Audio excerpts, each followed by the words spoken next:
Here's a news alert for them. They're lying to you, which is pretty brazen since the shocking evidence is right there on television screens and social media for all of us to see with our own eyes. As I said, I'm happy to have with us Mike Davis, who's an American lawyer, the founder and president of the Article 3 Project, dedicated to protecting the rule of law and defending constitutionalist judges. Mike, many thanks for being here. You know, Democrats blame Donald Trump, no surprise there. They blame him for the rioters, for inciting violence in Los Angeles. How do you see that?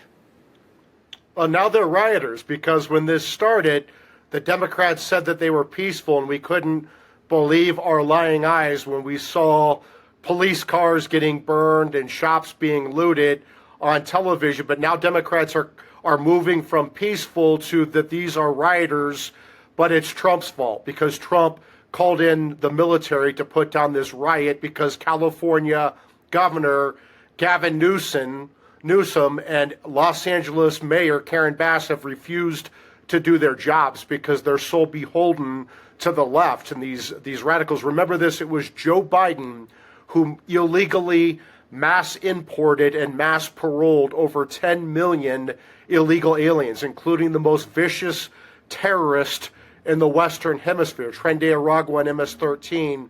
And now you see the natural and probable results of this, where you bring in these dangerous, unvetted terrorists, and now they're flying foreign flags and attacking American police officers and military in the United States, and they're opposing ICE enforcement.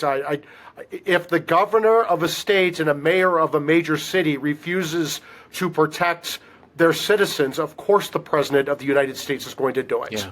You know, Democrats spent months calling Trump Hitler, telling people that arresting illegals was fascist, it's Nazism. They urged people to rise up and resist it. So, you know, Mike, it's no wonder that extremists did exactly what Democrats directed them to do. In Los Angeles, you know, they took to the streets when ICE moved to arrest criminal illegals. So in that context, aren't Democrats the ones who were guilty of inciting these riots with their own rhetoric? There's no question. There's someone paying for gas masks and handing out gas masks to these rioters that cost like $70 each. It's not these peasants who are rioting who are paying for these gas masks. Someone's paying for this. Someone's organizing this.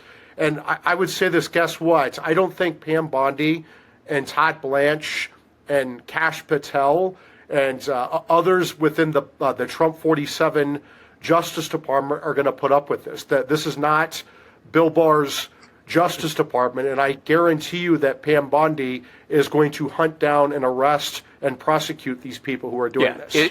They're going to be prosecuted vigorously, which regrettably is something that I don't think Bill Barr had the stomach for, and certainly Merrick Garland would never do. And, you know, I grew up in Los Angeles, spent more than 20 years there, and to me it's heartbreaking to see the city that I used to love totally disintegrate. I was there a couple of months ago. I couldn't get out of there fast enough. The crime, the homelessness, the rampaging gangs, with more than 1 million illegal migrants living in LA. Liberals over the years totally took over the city, and they turned it into this dystopian hellhole. So what's happening now was predictable. It was inexorable. And yet they are denying still what is plainly visible. Take a look at some of these comments. I want to play a clip here, and I'll get your thoughts on the other side. Here it is. The LA County Police say that they have it under control. Carrying a flag is not illegal, as you know.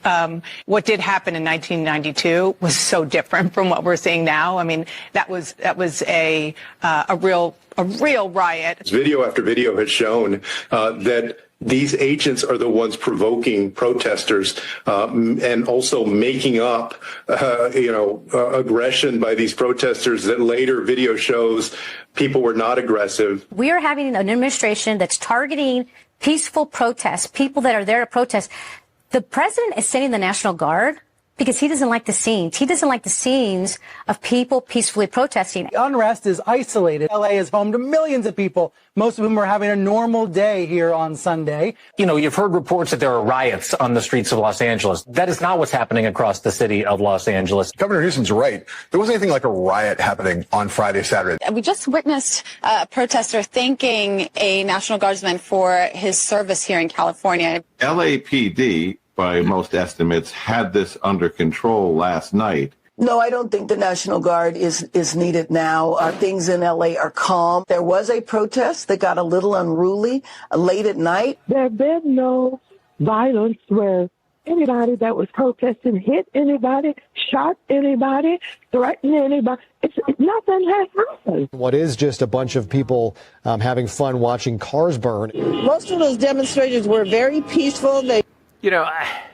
Part of me thinks, Mike, that some of these people are just completely delusional. I mean, they're not on this planet. They're not paying attention.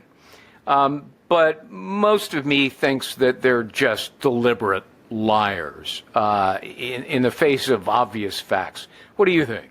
Yeah, don't believe your lying eyes. Don't believe the videos where they're throwing rocks at federal law enforcement. They're burning cop cars. Don't believe that. This is a peaceful protest, according to these Democrat politicians and Democrat operatives at CNN. Just like the BLM riots were mostly peaceful but fiery back in 2000. It's amazing that you compare the reaction of these Democrats from January 6th, where people trespassed into the Capitol, largely walked through velvet ropes, took selfies on the Senate floor, and the Biden Justice Department hunted them down and persecuted them. Yes, persecuted, according to the Supreme Court's Fisher ruling. They were persecuted for 4 years. But now we have foreign invaders flying foreign flags, attacking American law enforcement and military personnel, and the Democrats are defending these people. I would say this, they should be pretty careful here, because when you go from publicly defending, you can very easily slip to aiding and abetting a foreign invasion, and you're getting into the treason territory. Yeah, absolutely. I agree with you. We heard Maxine Waters' voice in that clip. There's more of Maxine. Of course, she's a member of Congress from Los Angeles, never done anything for her district. But now she has anointed herself as the BFF of the rioters, defending them and blissfully pretending there's no violence going on. First, she tried to force her way in to a detention center to check on somebody who was arrested, the head of a large union. And then she was out on the street yelling at and taunting federal agents. At one point she asked, "Are you going to shoot me?" And here she is during what can only be described as a delusional news conference. Here it is. The protests, and even those who were out of step with what we are advocating, peaceful protest, did not create any violence. Nobody was shot. Nobody was killed. Get it in your head. And so when martial law is called, what are you going to say? I missed the point. Don't miss the point, you all. Don't think that somehow, because they called out the National Guard, there was violence. There was no violence. Apparently she thinks shooting and killing people is the only kind of violence that's recognized by the law.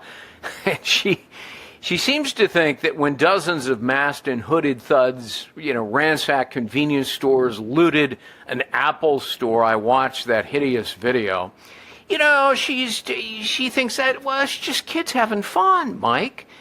Torching vehicles is just innocent mischief, junior high school stuff.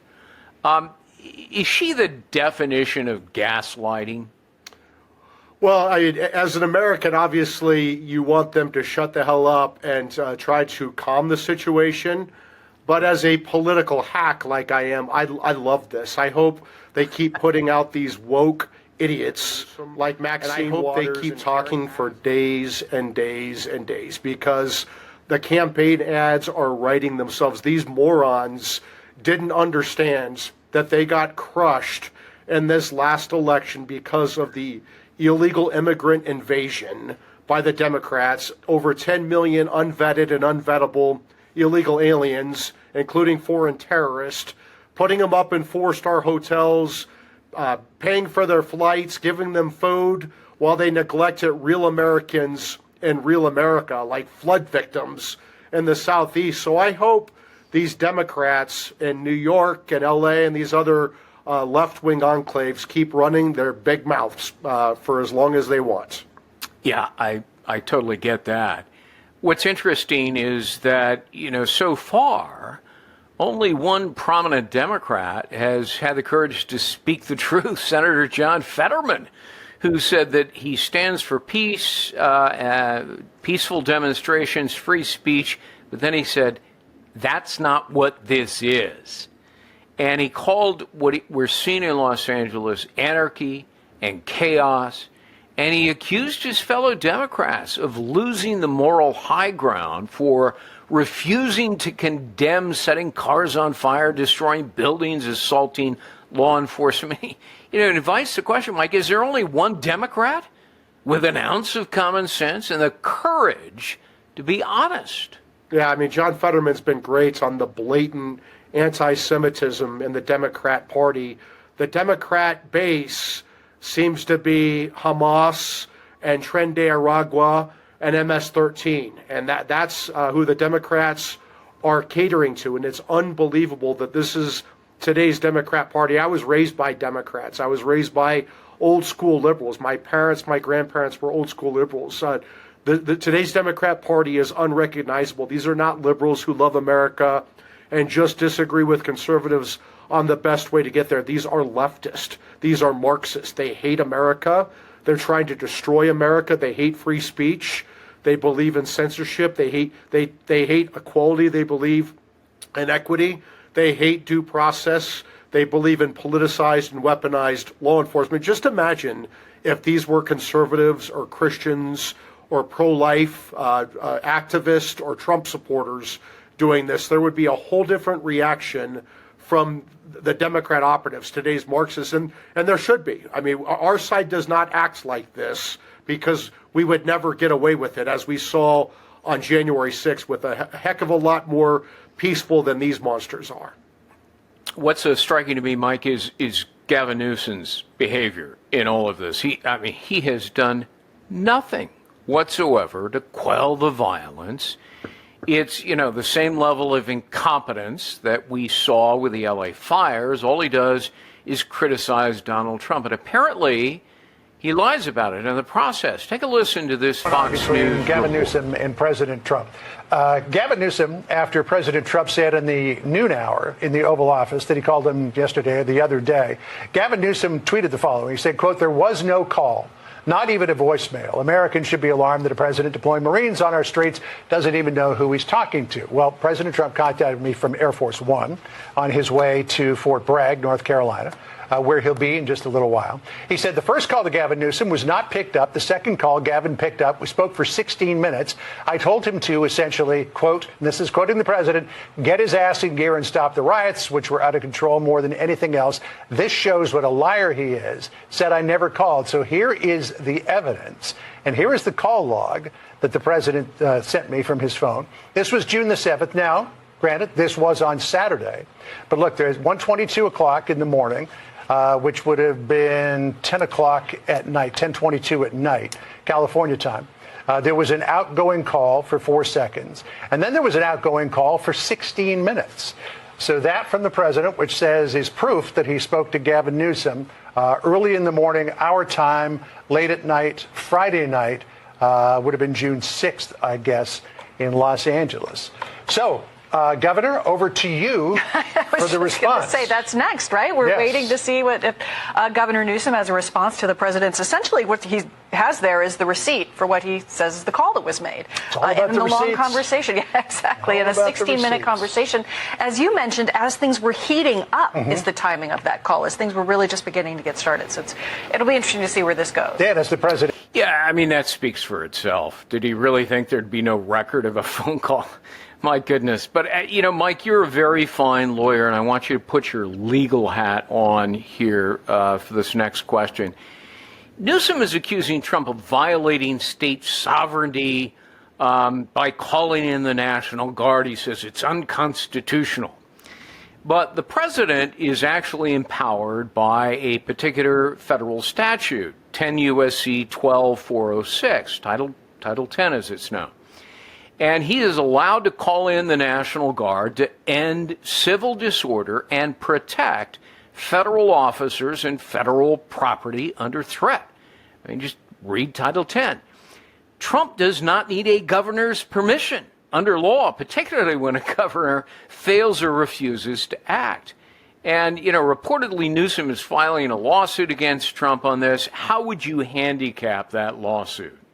Well, he just filed that lawsuit. Governor Newsom filed that lawsuit in San Francisco, and he just had the Clinton San Francisco Judge Charles Breyer, the 83-year-old younger brother of retired Supreme Court Justice Stephen Breyer, another Clinton appointee, deny Gavin Newsom's request for a temporary restraining order. So it's not going so well for Gavin Newsom so far. I would say to Gavin Newsom, maybe you should focus on your job as governor and protect Californians from this invasion, riots, looting, fires, instead of focusing your time tweeting at the President of the United States and filing frivolous lawsuits against the President of the United States. You have wholly failed to do your job as the governor. You are a disgrace, and you should resign.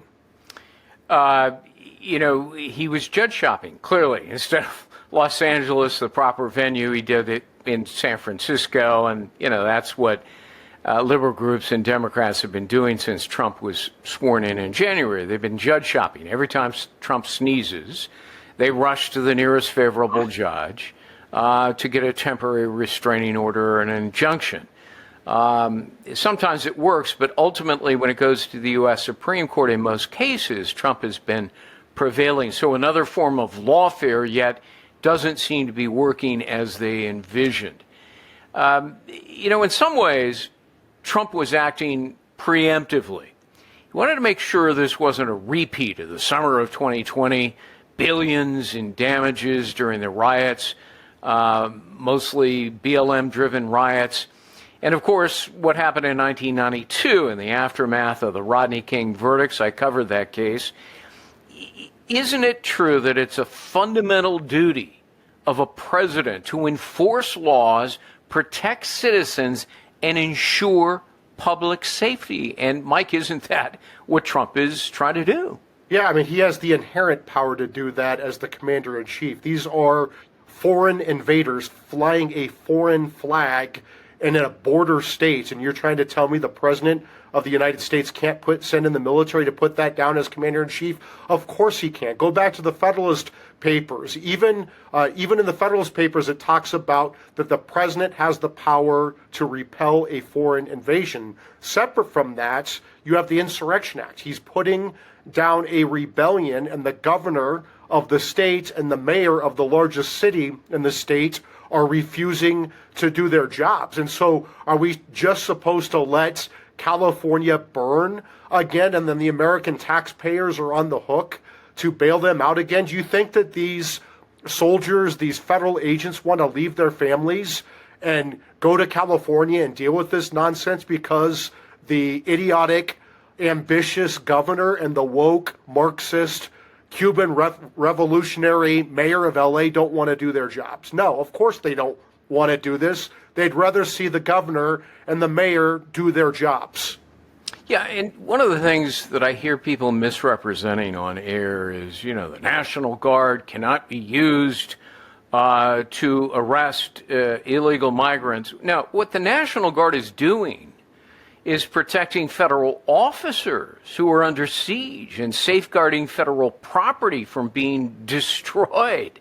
I mean, Trump has every right. Indeed, he has a solemn duty to act in that protective manner, doesn't he? The Marines, which is a current consideration, again, they're not going to be engaging in arresting illegals. That's the duty of ICE, but they're going to be there protecting federal property, aren't they? Yeah, remember in 2021, didn't the Democrats impeach President Trump because they said he didn't send in the military fast enough, right? And now they're saying that that he's being a dictator, a tyrant, because he's sending in the military to protect federal law enforcement in their functioning of their jobs. I mean, it's very obvious that the Democrats are the ones who are being partisan here. They're the ones who are being political. They like riots when they're left-wing riots. They don't like riots when they're Trump riots, like on January 6th.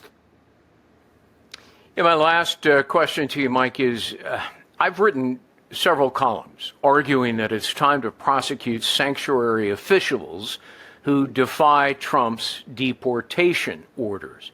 I was actually surprised to see a conversation on CNN about this. Take a listen to this. What are you thinking? Well, we got to this moment because California has a sanctuary policy. The state law forbids local law enforcement from cooperating with, or local government from cooperating with immigration enforcement. We have immigration laws that govern the entire land, and California is willfully ignoring them. California's left-wing politicians set this up. If California had long been cooperating and helping enforce immigration laws all along the way, this would not be. It's not the whole state. You do know that some of this is jurisdictions. There are certain towns that do. Yeah, but there are certain towns that absolutely have cooperated with federal authorities. Shouldn't they all? You know, this is part of the issue that is always interesting here is when Republicans want to talk about states' rights. It's about states' rights when it is something that they're interested in and not when it is something that perhaps Democrats and their states are interested in. And so I think... But we've all agreed on what immigration laws are. Well, hold on. There's not a state We're right going to talk about this more in the hour. I want to bring in Stephen. Yeah, you know, it was the Ninth Circuit, oddly enough, in a recent ruling that reminded the state of California that it is a federal authority on immigration, not state. And moreover, I would point out, Mike, that it's a crime to conceal, harbor, or shield people who are here illegally. It's also a felony to interrupt or impede federal officers when they're discharging their duties. And yet, these sanctuary cities and states, California in particular, they do it with impunity. Shouldn't they be held accountable?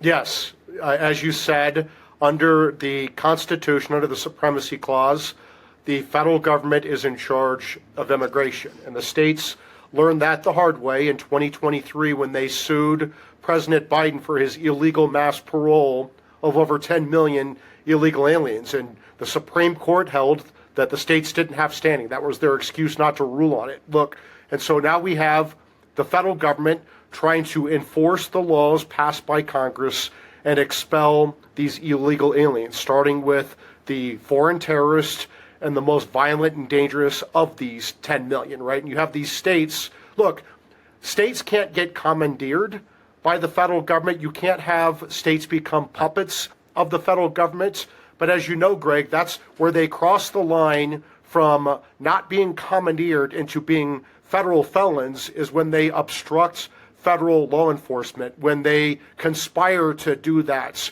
when they harbor illegal aliens. That's when they go from sitting back and doing nothing because they don't want to be commandeered to actively obstructing the immigration law enforcement. That's when they go from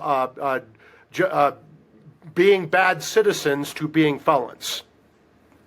Yes, and there's more to it because I was rereading the Illegal Immigration Reform Act of '96, and it states that municipalities and states are required to cooperate with federal authorities on immigration requests, no exceptions. And if they do not, they can be lawfully deprived of federal funds. And it appears to me that President Trump is moving in that direction. I absolutely think he should. I'm sure you agree with that as well. 100%. If you're going to let your cities turn into third world hellholes like you've done in LA, we should not be subsidizing that as U.S. taxpayers. Cut off their funding for the people who don't want to cooperate and prosecute those who obstruct. Mike Davis, so kind of you to be with us, founder and president of the Article 3 Project. Thanks for taking the time. Hope you'll come back sometime soon. Thank you very much. And that's it for this edition of the Gregg Jarrett Show. We'll see you next time. Bye-bye.